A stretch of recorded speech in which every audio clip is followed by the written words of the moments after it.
Oh boy, I see we in South Africa today. This hospital has a disturbing secret by Mrballen. What's good? How you day going? Morning, evening, night. Whenever you're watching this video, I'm not going to do a long intro. I'm not going to talk your ears off. I already read the description here. It definitely sounds like some creepy ish about to be happening.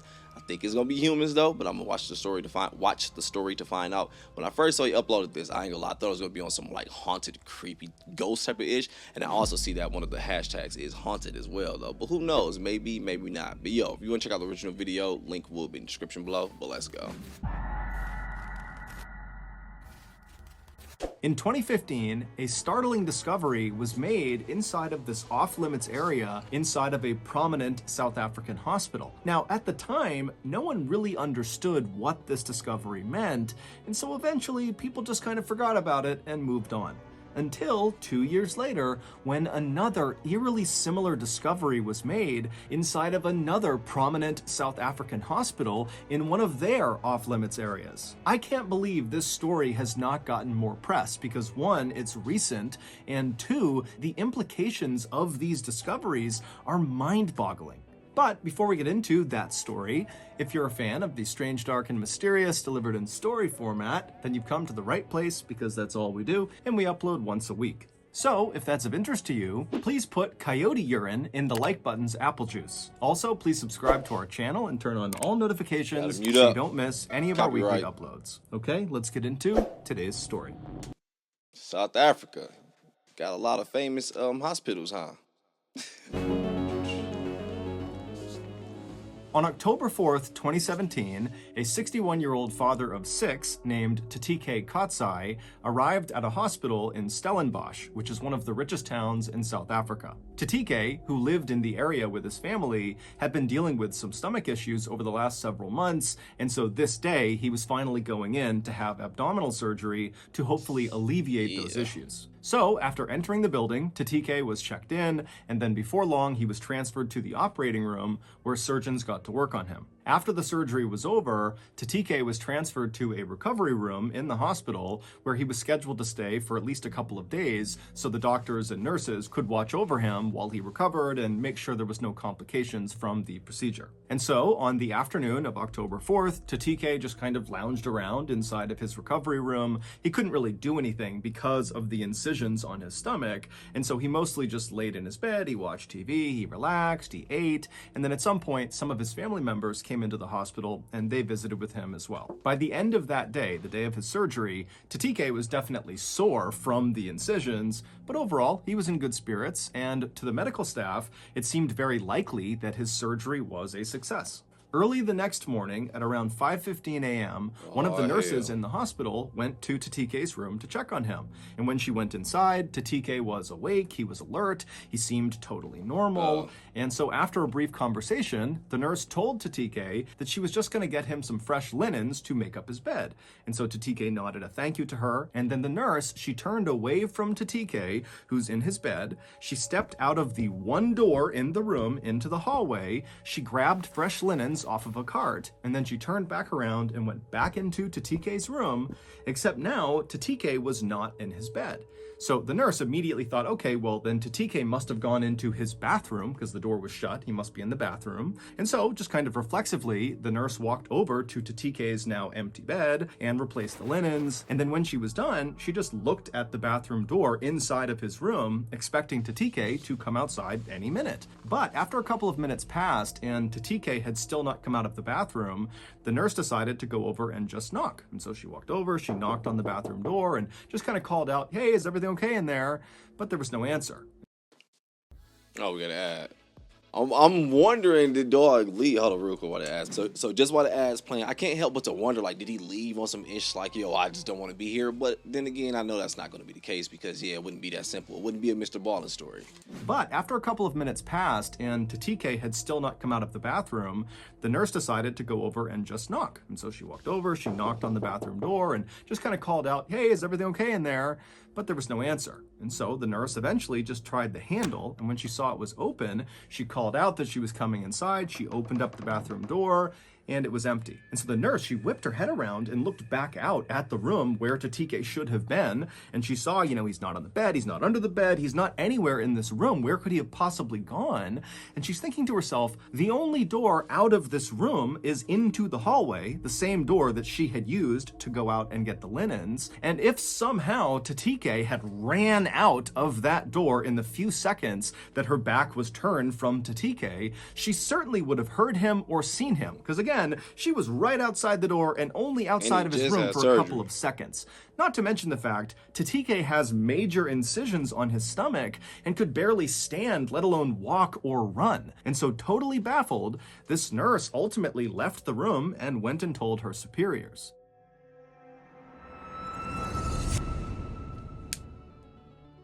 Thank you to BetterHelp for sponsoring today's video. In 2017, I left the military and pretty much right away, I fell apart. The military had provided a lot of structure in my life, and so suddenly not having that structure made me feel like I was lost. Pretty soon, I began resenting all the people around me just because they seemed happy and I wasn't. I sort of figured that these feelings of resentment and unhappiness would just kind of go away on their own, but they didn't. Eventually, with some encouragement from my family and my friends, I sought out a therapist. And quickly, my therapist diagnosed me with depression, something I really did not think I was. But after the shock of the diagnosis had worn off, me and my therapist were able to kind of go back in my life and figure out what was causing me to feel the way I was feeling. And before long, having that perspective really made me feel a lot better. Look, therapy is not for everyone, but it is a great starting point for people who just kind of feel lost and don't really know where to go. And so if that's you, I would highly suggest you give BetterHelp a try. BetterHelp is the world's largest therapy service, and it's 100% online. Get matched with a therapist. Y'all remember that Everest commercial? And if you wasn't doing shit, you really felt like the commercial was talking to you. Like, get up off your ass, you ain't doing shit, blah, blah, blah. You remember that commercial? That's exactly how this ad feels right now. Because I'm not gonna lie, I'm one of the ones I've been told a lot by my family, like, do it, just do it, you need it, blah, blah, blah. But I'm not gonna lie to you.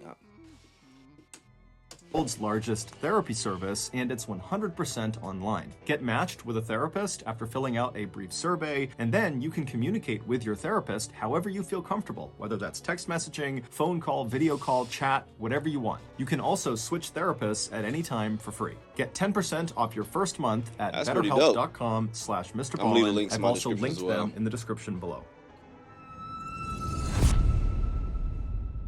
Get back to this damn video. It made me feel like I ain't shit. I swear that was targeted, dog. I ain't going. At betterhelp.com/Mrballen. I've also linked them in the description below. I'm glad it helped you out, Mr. Ballen. I really am. I heard therapy is beautiful. This hospital would immediately begin looking for Tatike on the grounds of the hospital, but they would do it kind of quietly. They wouldn't call Tatike's family to tell them that, hey, we can't find him, nor would they call police. And some have speculated that either one, the hospital did not think this was an emergency and they would quickly find Tatike and that everything would be fine, or two, the hospital was just so embarrassed at the idea that they lost a patient, they didn't want anyone to know. And or so maybe a little mixture of both. Regardless, the hospital would search for Tatike all day on the 5th, the day he went missing, and they wouldn't find him. And then the next day, the 6th, the hospital again would spend the entire day quietly searching everywhere in the hospital, but they wouldn't find him again. And so finally on the next day, the 7th, so 48 hours after Tatike had just kind of vanished inside of his room, the hospital would reach out to Tatike's family and they would say to them, hey, is Tatike home with you guys? And the family was like, no, he's supposed to be with you. And so the hospital would say, well, he left 2 days ago, so we don't know where he is. And so Tatike's family is horrified, not only that they were totally left in the dark, but they would find out over the course of this conversation that the hospital had not even contacted the police yet. And so the family, they reached out to the police, and then later that day, the family would meet the police at the Stellenbosch hospital, and then a very public search of the property would ensue to look for Tatike. However, again, no one could find him. Authorities would continue to search both the hospital and also the neighboring area outside of the hospital over the next couple of days, but after they continued to find absolutely nothing, the search began to wind down. And so Tatike's devastated family was left with absolutely no idea what to think or what to do. Fast forward I to understand not wanting to blow up and make a big deal out of nothing if it's nothing, but they waited way too long to react to it. left with To react absolutely to no it correctly. idea what to think or what to do. Fast forward to October 20th, so 15 days after Tatike had gone missing. And on this day, the 20th, there was a construction crew at this hospital in Stellenbosch doing some renovations. And at some point on this day, one of the workers had to climb into the ceiling of one of the floors of this hospital. Now, the space above the ceiling is this tight, cramped space, almost like an attic. It's very big and wide. It's like the whole length of that floor. And really the only people that would ever go into the ceiling are construction workers or other authorized personnel that needed to do work. It's not a place that the public would ever go into. But when one of these workers went up into the ceiling, I'm letting his ass play real quick so he get his revenue, but let me guess who's up there. But when one of these workers went up into the ceiling, he had a headlamp on and he's kind of looking around, he's looking for what he needs to do up there, and at some point he turns his head and his light illuminates a person sitting in the corner far away from him, way up against the side in this tiny little attic space. And it would turn out it was Tatike, and he was deceased. The hospital had absolutely no clue how Tatike could have gotten up there. Not only is it obviously not a publicly accessible area, but the actual way to get up into the ceiling, the door that leads up into the ceiling, is very difficult to find. And even if Tatike found this entrance into the ceiling, it would have been nearly impossible for him to actually get into the ceiling. Because again, this guy has serious incisions on his stomach from the surgery he got. He could barely sit up, he couldn't really walk, so the idea of him climbing and pulling himself up into the ceiling just seems impossible. Then there was the very strange autopsy results. Now, the full report has not been made public, but Tatike's family had a consultation with the hospital after the autopsy was complete, and they would go to reporters and talk about what the hospital told them. And apparently, the hospital told the family that Tatike did not die from complications from his surgery, and they heavily insinuated that Tatike did not die from natural causes. Something happened to him, and the hospital had no idea what this something was, and that's what killed him. And the hospital also told the family that Tatike likely was dead before he went up into the ceiling. Meaning someone or something killed Tatike, and then someone or something placed him in the ceiling. Again, this is just from the family going to reporters and talking about their discussion with the hospital. The hospital's only official statement has basically been that they have cooperated with the family and they don't really know what happened to Tatike. Now, of course, this is a very strange story. Hell yeah. But it gets even weirder. On May 10th, 2019, so about a year and a half after Tatike was found deceased in the Stellenbosch hospital ceiling, a 53-year-old father of 4 named Sandile Sabia arrived at another hospital in South Africa. It was in a city called Durban, which is considered to be one of the nicest and wealthiest places in South Africa, similar to Stellenbosch. Sandile was a builder, and he had been working on a house when he had fallen and broken his leg. Specifically, he broke his femur bone, the bone that runs from your hip down to your knee, the big single bone in your thigh. So just for reference, if you break your femur, you can't walk. So, with some assistance from friends and family, Sandile hobbled his way into this hospital in Durban, and he began to receive care. 2 days later, on May 17th, Sandile was still in the hospital, still recovering from this broken femur, when his cousin came to visit him. The cousin said Sandile seemed totally normal, and that during this visit, Sandile told the cousin that after the cousin left, Sandile was going to be transported from this hospital to another hospital nearby, where he was going to get an x-ray of his leg, as well as talk to another orthopedic surgeon. But apparently, after this cousin left from this visit, the doctors at the Durban hospital walked into Sandile's room to take him and transport him to this other hospital, and Sandile was not in his room. Now, this hospital in Durban was known for their very tight security, and so right away, their reaction was very different than the Stellenbosch hospital's reaction. This hospital immediately contacted authorities and said, "We are missing a patient," and they began a very public search of their hospital for Sandile. But they couldn't find him. On May 18th, so 6 days after Sandil disappeared, the hospital in Durban began to smell this horrible stench coming from one wing of their hospital.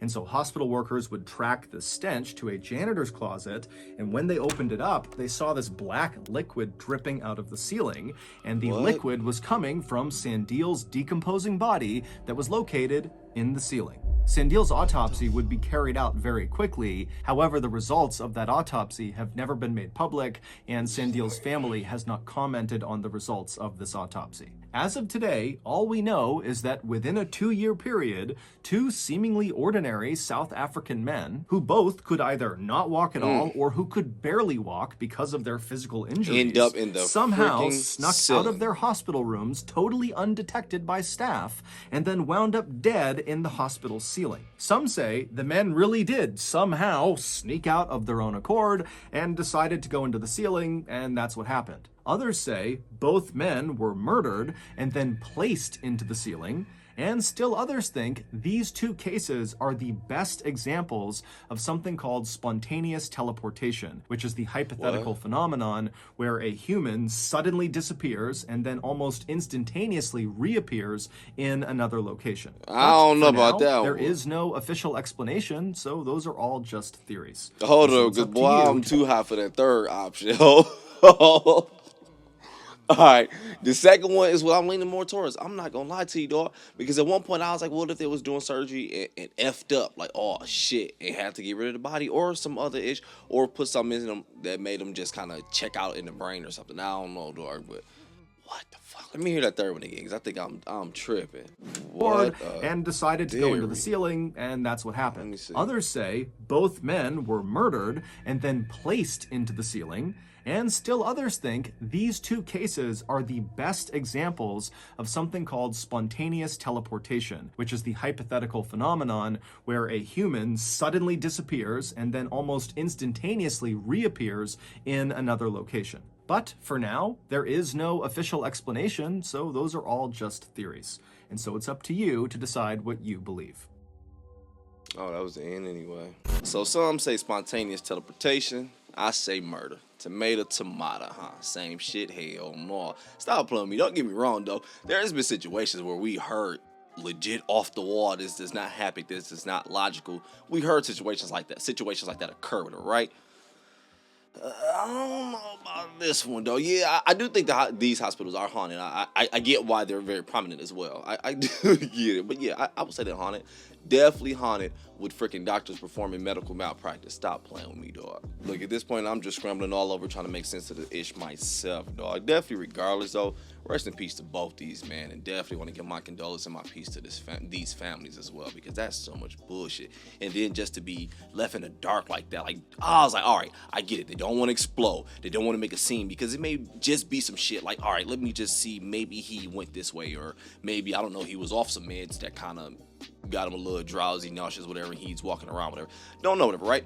But I still would have contacted the family, like, all right, look, we can't see him. It's been like 30 minutes. We can't see him. We can't find him. It's been like freaking 30 minutes, an hour. I don't know. Did he go home? We just want to see if he went home, because when most people run away from something that's not home, they normally go home, whatever. So I would have checked that, and then I would have called the cops. We heard the story, dog. This is weird. Look, I'm about to go ahead and just get up out of here. Go ahead and enjoy your day, morning, evening, night, whenever you watch this video, dog. But I'm out.